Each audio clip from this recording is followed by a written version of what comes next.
LAFC T.C.B. Taking care of business, baby. That's where we start. I like that. T.C.B. Yes. That's right. On this edition of LAFC Plus, welcome. It's episode 34 of LAFC Plus. He's Mario. I'm Dave Denholm. Mario, how you doing, buddy? Feeling good. Another big 3 points on the road. 4 wins, Dave. 4 wins in 11 days. That's a lot of winning. That's a lot of feeling good. That's a lot of fun. And so far, LAFC have clinched that home field for the first round of the MLS Cup playoffs, which is in a couple of weeks here. It's going to be a 2 out of 3 series. So just get ready for playoffs coming to BMO Stadium. I know everybody's pumped, just like you and I are. Absolutely. And as Mario just alluded to, because of the big week, not just the 1 win, 2 wins since the last time we talked to you. 4 wins in a row in all competitions, 3 in MLS. Because of that and some other results, we do have the home field in that first round, which means at least 2 out of 3. If you needed 3 games, 2 of them will be at BMO Stadium. Of course, last season they didn't need 3 games in that first round. But if you do, at least you know you got that final decisive game potentially back at home. And it was a big week. We will talk about those. This is LAFC Plus. We love to talk about LAFC here, plus around the rest of MLS, and we got a lot to get to this week. But Mario, first and foremost, I go to my local store today. I wanted to pick up a box of MLS, cards, trading cards. Yes, right? I love it. I'm not a huge collector, but I like it and stuff.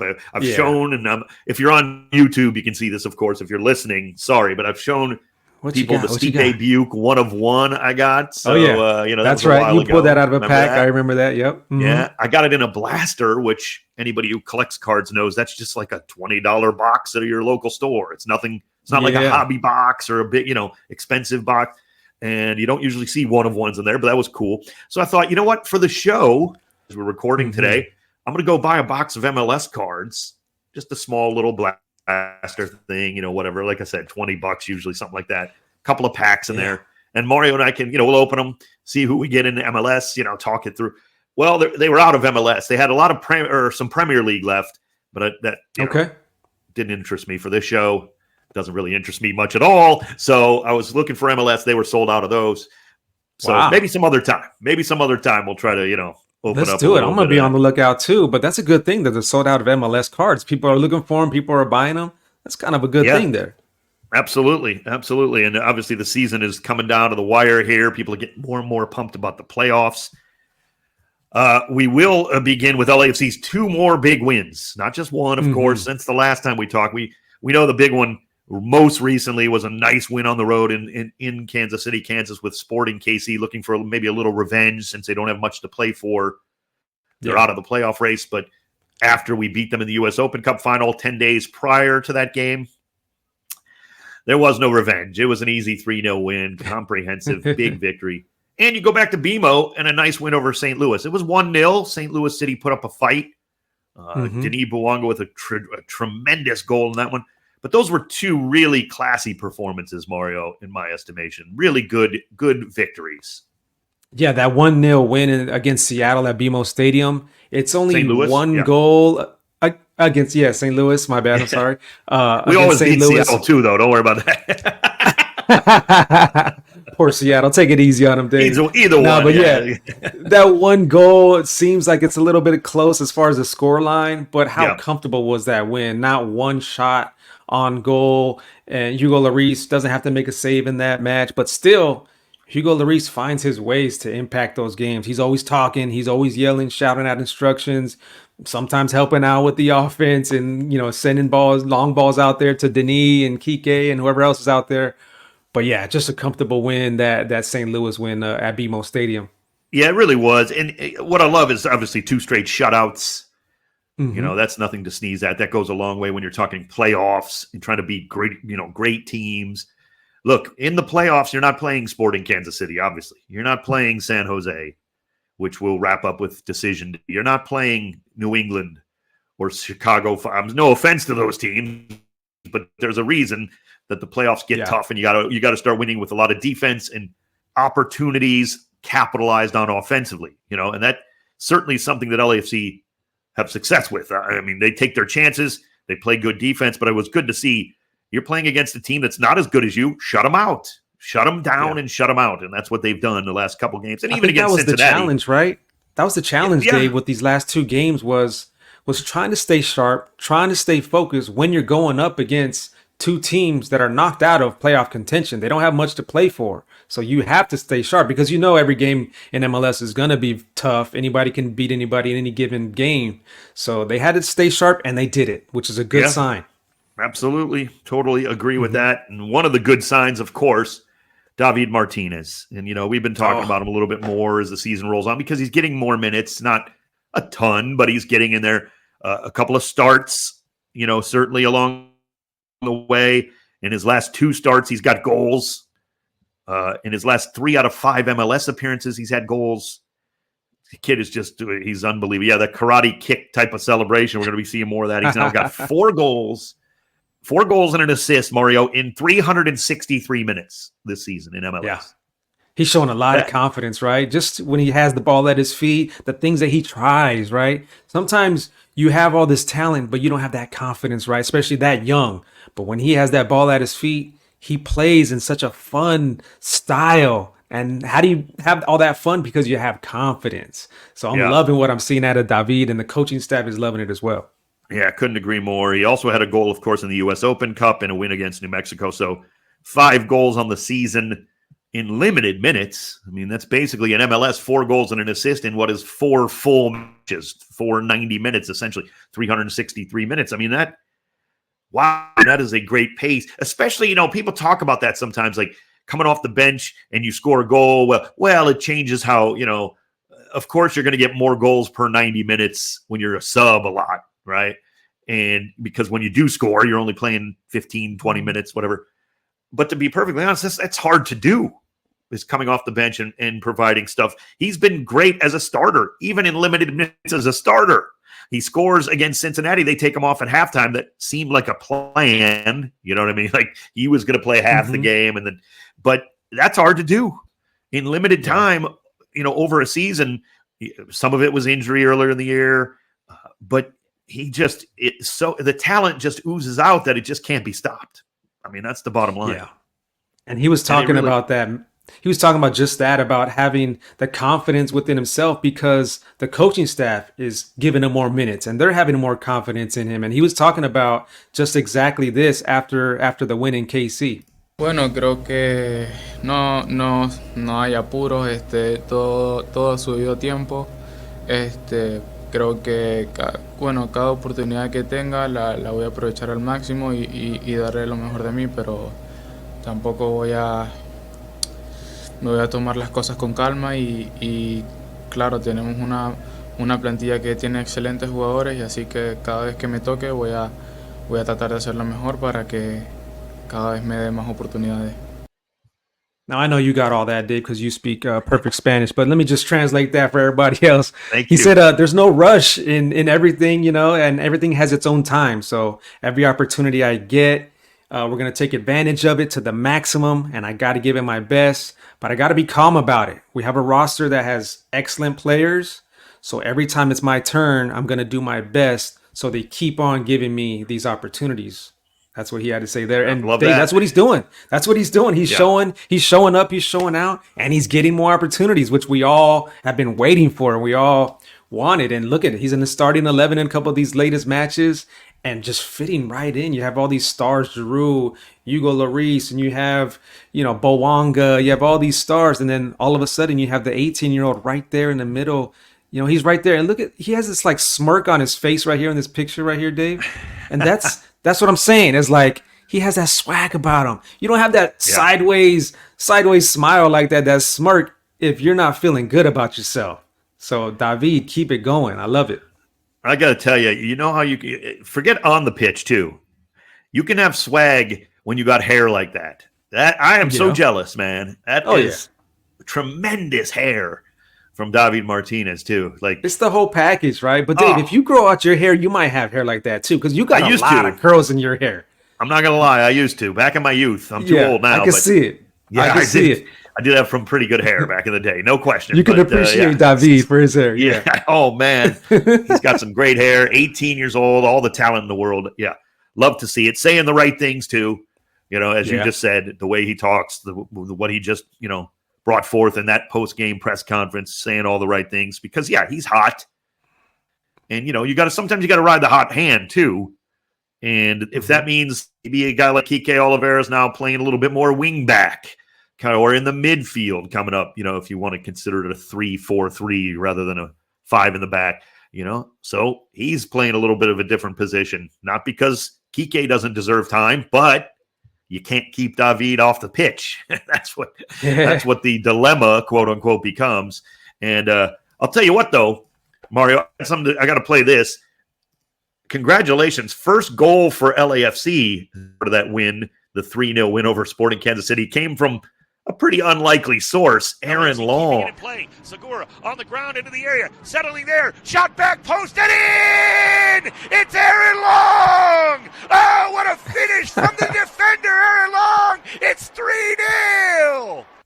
And that was a wicked curling shot. If you didn't see it, if you get a chance to go watch a highlight of it or something, wow. I mean, we were joking that was Denis Bouanga. That was pure Denis from that far side of the pitch, kind of your right foot that's on the left wing, curling it to the back post. I mean, that was Denis Bouanga to perfection, but it was Aaron Long's impersonation of Denis. Amazing.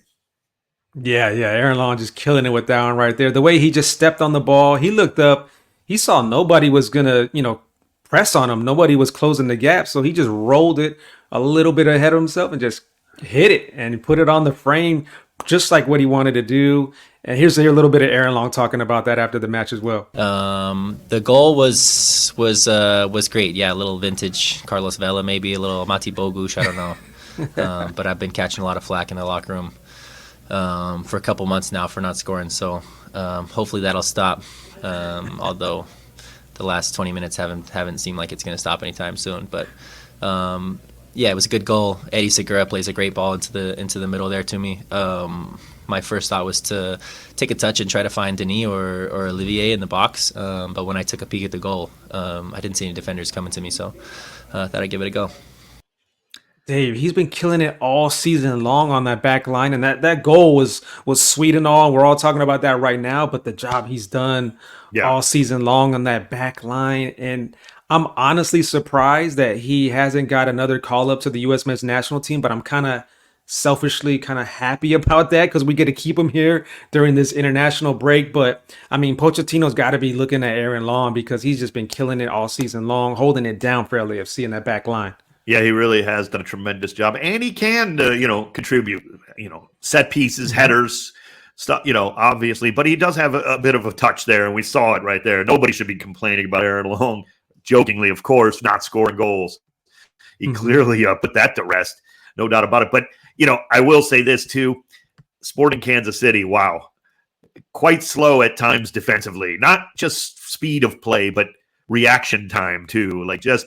We saw the Kike goal. Great play by Denis Bouanga. He had just been absolutely owning that left wing throughout that game. Then the cross to Christian Oliveira, Kike. Yep. He had time like he was playing against me back there, defense. I think he didn't think he had that much. How could you possibly think you'd have that much time at the 6 to gather the ball and just place it wherever you wanted against a stranded Tim Melia? But Sporting Kansas City kind of fell apart defensively. Because of the way LAFC was going at them, too. I mean, they were just dominant and a big win there. A guy that we want to sing the praises of, and we've been talking about him, but I do want to say that. We'll get to that in a moment. But Mario, MLS announced their nominees for the award, final end-of-season awards. And there's a lot of them. Yeah. We will go through them with LAFC in mind, who's involved. Of course, Coach of the Year, Steve Cherundolo, obviously nominated for that this season. And some of these lists are long, not all of them, but some of them do have, it's not like it's down to the final 2 or 3. So that's why we didn't just list everybody who's nominated around the league. MLS MVP, for instance, there's 34 nominations. That's how they kind of There's a lot of good players, for that one. Denis Bouanga is up for that, of course. Newcomer of the Year includes Omar Campos and Hugo Lloris. That was cool to see. No Maxime Chenot in there? Oh, no. Comeback player of the year would be Maxime Chanot. Yeah, No, that's he's what I'm not in thinking that about. either. He's not in that either. I would love to see Maxime in there. Yeah, Eddie came back Segura and is in just the played comeback tremendous. player, obviously. That's Eddie another Segura's one that came back. Yeah, so kudos to Eddie, obviously, for battling through those knee injuries he had over the last few years. Goalkeeper of the year, Hugo Lloris, certainly up for that. Of course. Young player of the year, Omar Campos and Kike Oliveira up for that. And that's an age-restricted thing. That's why, it's not like Matty. I don't think Matty Bogusz was eligible, that kind of thing. He's too old, quote unquote, for that. Let's see. Oh yeah, the Audi Goals Drive Progress Impact Award, which is off the pitch, kind of like charitable drives and initiatives. Yeah. Ilie Sanchez up for that for LAFC. Kudos to him for that. One of the best. Yeah, of that. And I saved Defender of the Year for last because Aaron Long is one of them, as Mario sung his praises, and rightfully so. And Sergi Palencia is on that list. And that's where we want to go to now, is the praise of Sergi Palencia. I would have been so mad if Sergi Palencia wasn't on the list for Defender of the Year. I really think that's shows me that people around the league, GMs, whatever, players, coaches, media members, like national, a select few who vote on this kind of stuff, are paying attention. Yeah, they're noticing. I think he's the best defender in MLS. There, I said it. Yeah, we've said that many times. We've said that all this whole season of doing this podcast. Nobody's played better this year than him around the league defensively. You can't. Now, that doesn't mean he's going to win the award, unfortunately. It's hard for a right back or a left back in those positions. Usually it's a center back. Usually you're historically. And I understand that to a certain degree. But, yeah, nobody's playing better defense in the league than Sergi Palencia, right? You can't do it. It's just not possible the way he's playing. And that doesn't mean he's going to win again. But I love that he's recognized with this, just the nomination, too. And just the way he gets up and down the pitch, I mean, well-deserved in that. So many facets of his game that just give him just this nomination, right? But he deserves it. The way he passes the ball, his touch on the ball, so many little things that you see. And then just when he stands up players, I mean, he stands up players just like with slide tackles and just, he's just a joy to watch. It's a joy to watch him play. Absolutely. Some of the best wingers in the league have disappeared in matches that we played them. Yes. When they're on his side. Yes. Just disappeared. It's like they're not even a factor. So, yeah, I mean, he's just been tremendous all season long. What a year he's had. There's no doubt about that. And it's not as though we didn't see this coming, right? He's certainly a great player, previously, but he has just been so good this season. Love to see it. Love to see him on that list. Aaron Long, of course, deserves it as well. And you might have seen Jesus Maria on this list were it not for this injury late in the year as well. I was going to say there's so many defenders for LAFC that could have been on this list. Moody, of course, unfortunately he got that injury, but Aaron Long, of course, and Maxime Chanot's done a tremendous job. That's who I want as comeback player of the year. He's just done an amazing job. Yeah, he's been great. I mean, none of the defenders have been bad, right? I mean, they've had a great defensive year too. So, and not only that, most of the time, LAFC's defenders are tasked with also getting deep into the attack, like most teams nowadays. Not all, but so they obviously have a big part of that as well. As part of their game, and they need to have that. So, yeah, tremendous work. I love all these guys. How about Ryan Hollingshead as well? And that's one of the things is with Ryan Hollingshead and Kike Oliveira switching up their roles and doing it very well, right? For Steve to be able to have that flexibility with these players going to different positions and stepping up and responding the way they did has just been a positive thing and just gives the opponents a different look. Like they can't really study LAFC because who's going to be in the starting 11 this time? The rotation has been subtle sometimes, but the starting 11 has been different as of late and the formations have been different. So I think that's kind of like a tactical thing as well for Steve and the coaching staff. Let's give it a different look. Let's move guys around. And it's been working. You see KC, they thought they were going to come in for some revenge on LAFC.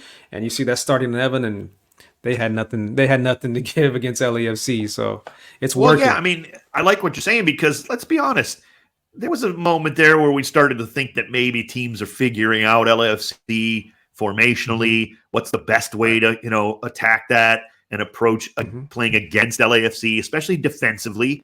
So you had to kind of make adjustments. That's part of professional sports, right? In every sport, you have to make adjustments. And it's not that LAFC weren't, but it was so successful the way they were playing that teams needed to figure out a way. They do. They'll figure it out. You had to figure out a way to stop them or you were going to get run over. And, I think they did for a little while. And now Steve and his staff adding some wrinkles along the way that they can go in a lot of different directions now. Formationally, tactically. So you're right. I mean, that is crucial. And that develops. I mean, this is only the third season under Steve Rundolo. Let's remember, it's not like, the guy's been around like Peter Vermees or something. He's just essentially getting going. He hasn't even coached for 3 full seasons for LAFC, managed for 3 full seasons with this staff, although it would seem at times like they've been here for 15 years already in terms of the comfort level and what's going on and how they play. And it's nice to be on a little uptick right in the right time, and that's crucial for a lot of teams. And another wrinkle, Dave, is Lewis O'Brien. Talking about wrinkles, he adds another layer too, because I want to just give him his flowers for a sec, because I wanted to do it last week, and then he ended up getting a team of the match day, so he's earning it, right? He's getting the respect, but just with so many stars on the team, sometimes he might, fly under the radar, but he's been doing an amazing job, and he's fit right in. He's putting his mark on every match. He's getting into the attack. Cherundolo's giving him the minutes. So respect to Lewis O'Brien. We see you. Keep doing your thing. Yeah, and I want to remind people too, like, look, years are different. Teams are different year by year, changes, all that kind of thing, injuries, things like that. We know the factors. LAFC last season went on a great run in the postseason, played great, nearly won MLS Cup. Deserved it too. Won the Western Conference, no doubt. Best team in the West by the time it was all said and done. Yeah. They had 14 wins, 10 losses, and 10 draws last year in the regular season. So there are going to be those big ups and downs in the MLS regular campaign. It's just, we started in February. Let's just all remember that. So that just goes to show you the kind of battle it is. This season, they're 17, 8, and 7 now already. They've already got 3 more wins in the regular season than all of last year. This team knows how to get through playoffs. That's not the issue. Yes. It's sometimes that up and down of, playing in so many tournaments and so many games. Well, they've gotten more used to that. They've learned from all that. And it's just getting better and better. And I mean, already a higher point total, clearly. They ended up last season with a respectable 52 points. They were 3rd in the West. Honestly, that might not get you 5th this season. That's just how things go sometimes. But they're up there, right? And as we look at it, let's go around the rest of MLS here on the plus side of LAFC plus. We know the West is going to be crazy. We start in the East, and we don't even start in the East, Mario. Just got to give another shout out. Full kudos to the Supporter Shield winner, Miami, now who has a chance to go for the points record because they pulled out a victory. And it wasn't pretty. They haven't been playing pretty football of late. But Leo Campana scored a pretty goal late at Toronto to get a road win. And keep them alive. They need to win to break the 73-point record. They'll get to 74 with a victory in their final match, Mario. But you got to give them credit that this is a team that can get it done when they're not even looking good, frankly. Yeah, and props to Tata Martino. Of course, I've been giving him the praise, and I think he's probably nominated for Coach of the Year, and rightfully so. But, just picking up all those wins when Messi was out. And actually, they've been picking up draws as of late. They did get this one win over Toronto, 1-0 win. But yeah, they've been doing it all season long. And for them to wrap up this season with breaking that record, I think they're going to do it, but they're going to have to do it against New England, who actually holds that record. Yeah, so, exactly. New England's going to be trying to defend that record. But honestly, I don't think New England has a chance. I mean, they do want to protect that record. New England team at this point. Yeah, that's they're not even averaging a point per game. They're just been dreadful and obviously eliminated from the playoffs. New England 9-19-4. I don't know that they're going to hold down Inter Miami with a desire. If Miami wants this record, and it appears they do, right? They've been playing hard. Yeah, they're getting some draws along, but they beat Columbus. They beat Toronto now, finishing up. They needed to win all 3 final matches. Well, they got one more to go, as Mario said, and it is against New England. Yeah, good luck, New England. You're going to need it. And New England, by the way. Go ahead, Dave. New England doesn't have the time off that Miami will either. New England actually plays like we do on this weekend coming up. Yeah. They're one, there's 4 teams that still need to play an extra, that game in hand. New England is at Columbus, so that's no rest. And then, of course, LAFC will take on Vancouver. But, yeah, I mean, you got to give credit to Miami. Clearly the best team in this regular season in MLS. 21 wins, just 4 losses. That is – look, this is not the Premiership where teams dominate. And you got a lot of average to garbage teams, and you have Man City and a couple other teams every year just winning every – right? This is not the Premiership. But as I was saying, with Miami, this is not the Premier League where it's so top-heavy that you're going to go out and only lose a couple games every year normally. But Miami's only lost 4 matches, so it's fully deserved, man. They just they're playing great. And they took down a Toronto team that has a huge salary cap. They've been paying these players a large amount of money, and for them to be eliminated out of the playoffs already is really a shame for Toronto. You'd expect more out of those stars that they have and that team that they have. But in fairness, they were dreadful last year. They're missing the playoffs. They lost 19 matches. They were close. Awful. They were in the playoff race for a long time. Their season's actually over. That's the one team that doesn't play on decision day. Oh, so they're on vacation day. They have no decision day game. They're out of the playoff. They're on vacation already, and the season's still going on. That's a shame for them. That's got to be tough. We kind of joked last season about how short the last couple of off seasons were for LAFC. When you get to the MLS Cup final 2 years straight, you feel like you blink and you're back at it, right? Well, Toronto, literally the MLS Cup is 2 months roughly away. You still have until the final 2 months that Toronto's just going to be sitting around like all these other eliminated teams, but they're starting now. They don't even get that final game in a couple of weeks. That is a long off season. If you're a Toronto FC fan, that is brutal. So, and they have great support. Kudos to all those fans north of the border there, but wow. Let's go to the West. Seeing a little separation now at the top, kind of as we really get down to it. The cream is rising to the top, whatever, cliche you want to use in the West. Seeing that separation, Mario, because Houston is Colorado kind of tripping over themselves a little bit. That's caused some separation. Team on the rise is actually Minnesota, which we'll get to in a moment. But take a look at the top of the West. We know it. LA Galaxy, let's be realistic. They're going to have to really fall on their face to not get something out of that game against Houston with everything on the line, right? If they get a point, they win the West, bottom line. They'll already know what happened with LAFC and Vancouver, of course, because we play this weekend. So they may have already won the West. LAFC needs the win to stay alive for that against Vancouver. I think we certainly are capable of that. Let's just say LAFC continues this hot streak going into that final match, but you still need the Galaxy to lose against Houston. And the way the Galaxy are playing, I don't think that's going to happen. And the way Houston's playing, I don't care that it's at Houston. Houston's not even a great home team, frankly. But Mario, the Galaxy, they won that game, or they won the West in the second half of the match against us. Let's be honest. 4 goals unanswered. They win that game at Dignity Health Sports Park 4-2. That was the West, as it turns out. If they hold on, if they don't fall on their face against Houston and open the door for LAFC potentially, and they will have deserved it. I mean, if you go through a whole season like this, Mario, as much as we don't like LA Galaxy, but they just have not given an inch really in terms of, some of these other teams kind of slowing down at the end of the season. They're still going strong.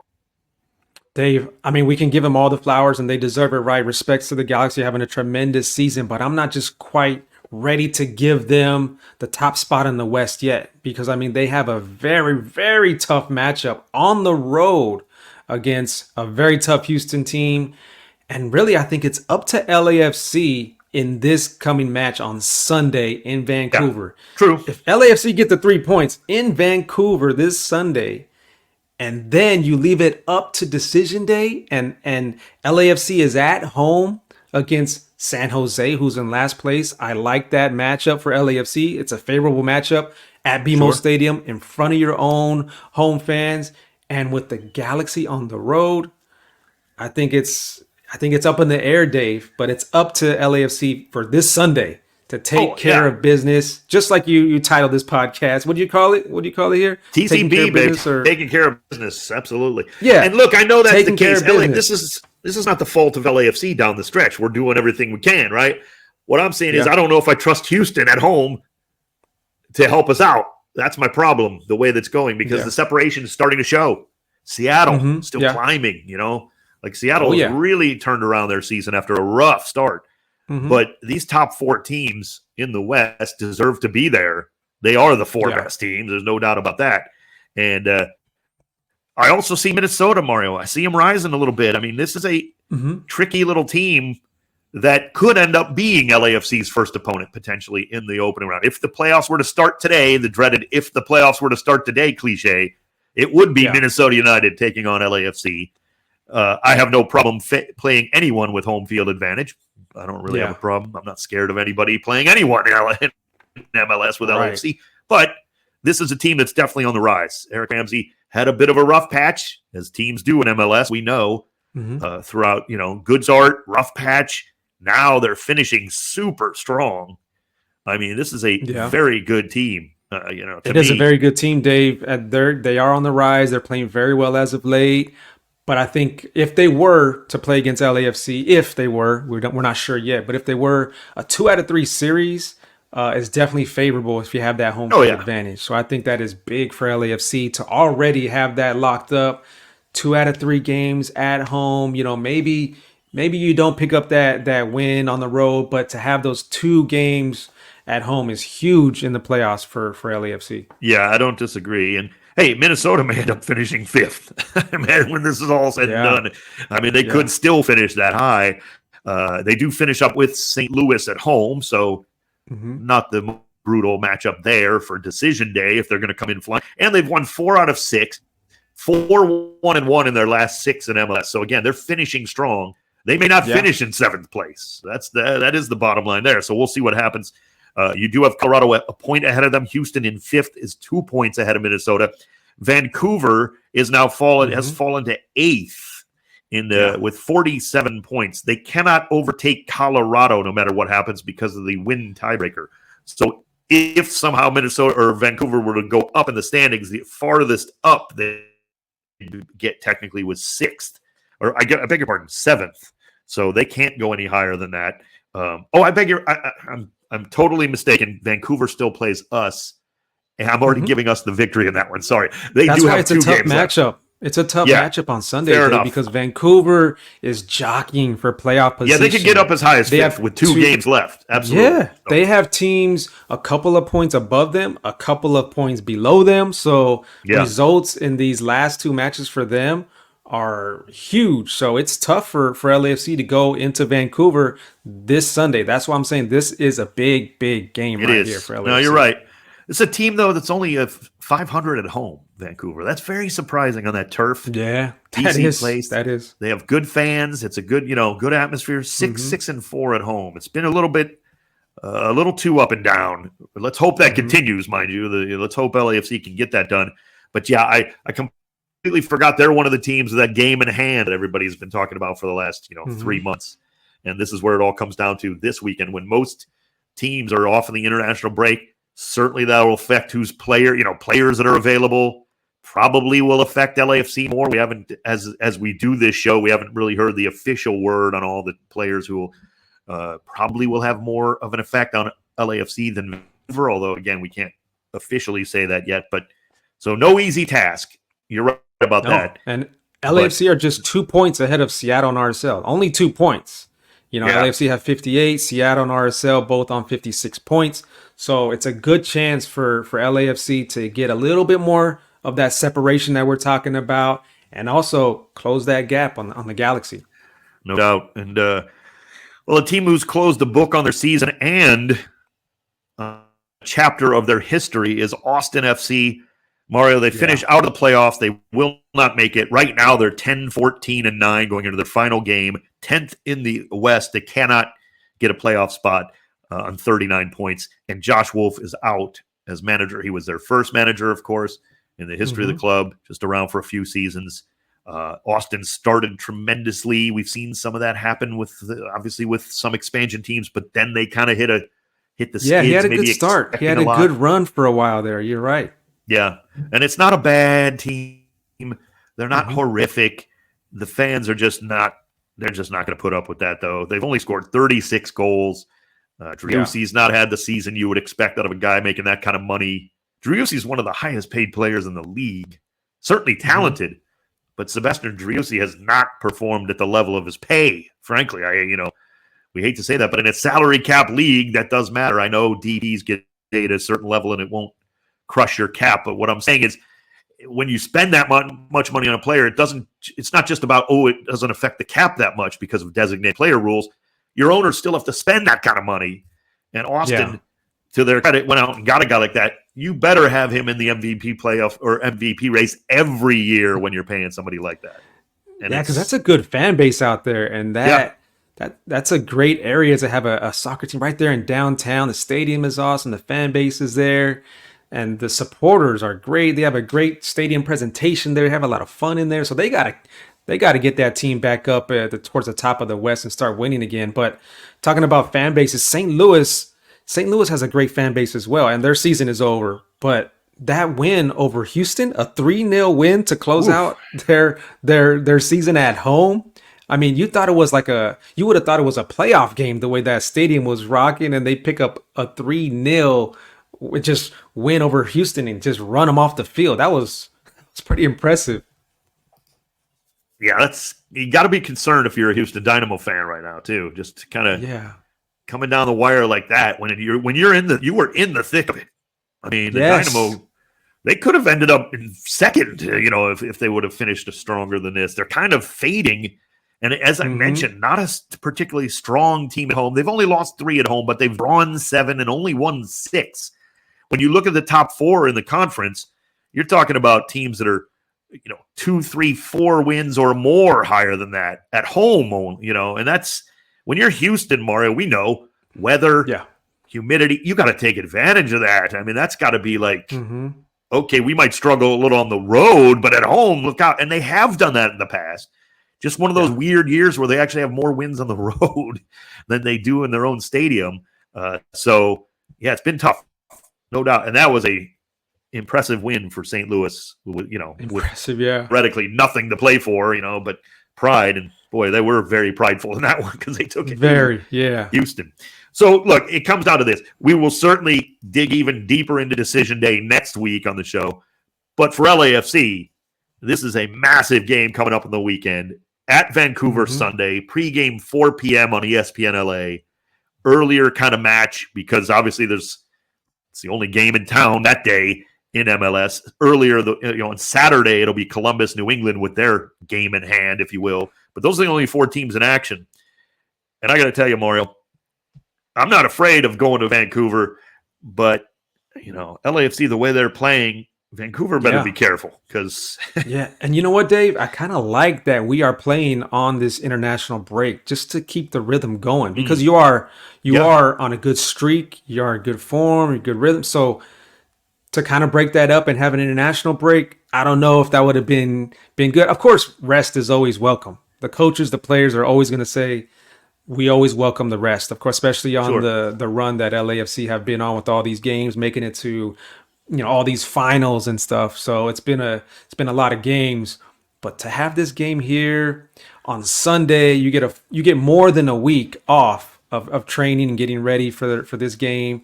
Sprinkle that game there during the national break. Hopefully pick up that win, go into Decision Day, still rolling, still feeling good because that's what it's all about. That's what it's all about. Going into that postseason, feeling good, good health, hopefully, and you'll be rolling. You'll be feeling good. One of the things I love about this club, too, is, look, man, they've been busy for 2 years, bottom line. Maybe even longer because of just the competitions you're in. You're going at, trying to win everything. I mean, this has been, it's adding up on me and Mario. Now, we're old men, but in comparison, but we're not even playing. Yeah, we're not even playing, Dave, and we get tired. I always think like, oh, man, these guys they need some rest. They got to be rotating. Nope, here they go. And it's every 3 days lately. They get 1 day to study the opponent. Like Aaron was talking about this. 1 day to study the opponent, and then next day you work on yourselves and your body and all that, get re-energized and rest and recovery and everything, and then you're facing the next team, and then you turn the page, and one day of training, the same thing, and just over and over and over and over again. And these guys are making it to finals. They're handling their business, get into the playoffs. And all that to say, the game's not till Sunday. That might feel like a 5-day vacation almost for this team. It feels like a vacation, Dave. I feel like we got all the time in the world. We get to have a smooth week here, back to normal. Yeah, I agree. Even going on a road trip. And then you'll be back, of course, for the decision day on Saturday the 19th. Again, plenty of rest in between that match. If you get this victory in Vancouver, you're putting all that pressure, like you said, against on the Galaxy to get something out of that Houston game in case LAFC. And by the way the numbers shake out, here's how it goes. First tiebreaker is wins, not goal difference.